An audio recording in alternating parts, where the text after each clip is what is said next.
Hello बच्चों, मेरा नाम है Ankit Pandey. Welcome to eternal classes. आज हम लोग जो सीखने वाले हैं वो है 3 डायमेंशनल फिगर्स के बारे में, जिनसे रिलेटेड क्वेश्चन आपके एग्ज़ाम में किसी ना किसी तरीके से पूछे ही जाते हैं।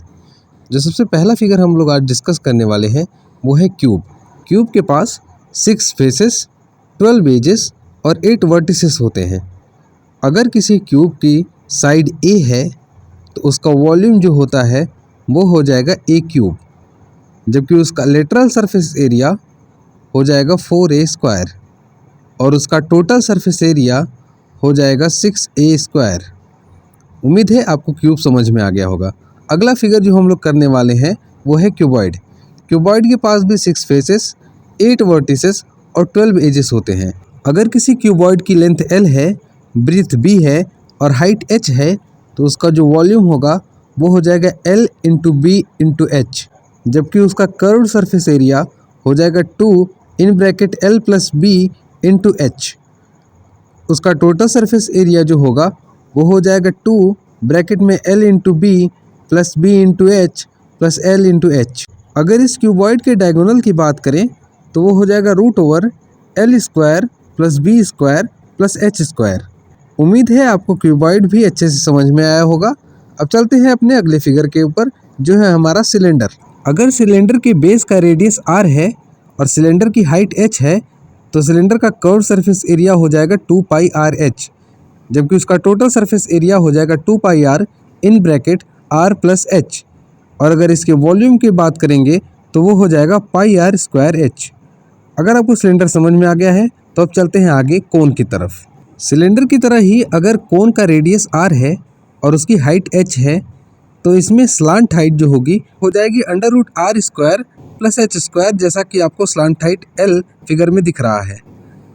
उसके अगर कर्व सरफेस एरिया की बात करेंगे तो वो हो जाएगा πrl, जहां l उसकी स्लांट हाइट हो जाएगी।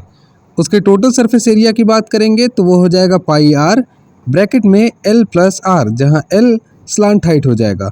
वॉल्यूम की बात करेंगे कोन के तो वो हो जाएगा 1/3 πr²h। उम्मीद है आपको कोन भी अच्छे से समझ में आया होगा। अगला फिगर स्फीयर। अगर किसी स्फीयर का रेडियस r है तो उसका सरफेस एरिया होगा 4πr², जबकि इसका वॉल्यूम की बात करेंगे तो वो हो जाएगा 4/3 πr³। अगर हम किसी स्फीयर को आधा आधा कर देते हैं तो उससे बनता है हमारा एक नया फिगर, जो है हेमिस्फीयर। अगर हेमिस्फीयर के रेडियस r है तो उसका वॉल्यूम हो जाएगा 2/3 πr³, जबकि उसका कर्व्ड सरफेस एरिया हो जाएगा 2πr²। और अगर उसका टोटल सरफेस एरिया की बात करें तो वो हो जाएगा 3πr²। उम्मीद है आपको स्फीयर की तरह हेमिस्फीयर भी आपको समझ में आ चुका होगा। अब चलते हैं अपने अगले फिगर की तरफ, जो है फ्रस्टम ऑफ अ कोन। अगर हम कोन को बीच में से किसी जगह से काटते हैं तो वो हमारा बन जाता है फ्रस्टम। आप डिफिनीशन पढ़ सकते हैं। Frustum of cone is a portion of cone that remains after slicing it parallel to the base. ठीक है, तो ये है डिफिनीशन। आपको दिख रहा होगा ऊपर r, फिर कैपिटल R, फिर h, फिर s। इन सब को भी एक एक करके समझते हैं। r है radius of the larger base, जो नीचे का है। स्मॉल r जो है वो है radius of the smaller base, जो ऊपर है।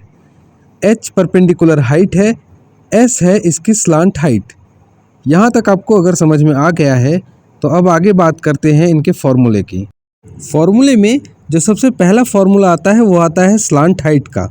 इसकी स्लांट हाइट हो जाएगी √ ब्रैकेट में r - r का होल स्क्वायर प्लस h², जबकि इसका कर्व्ड सरफेस एरिया हो जाएगा पाई ब्रैकेट में capital R plus small r into s, जहाँ s slant height of the frustum है।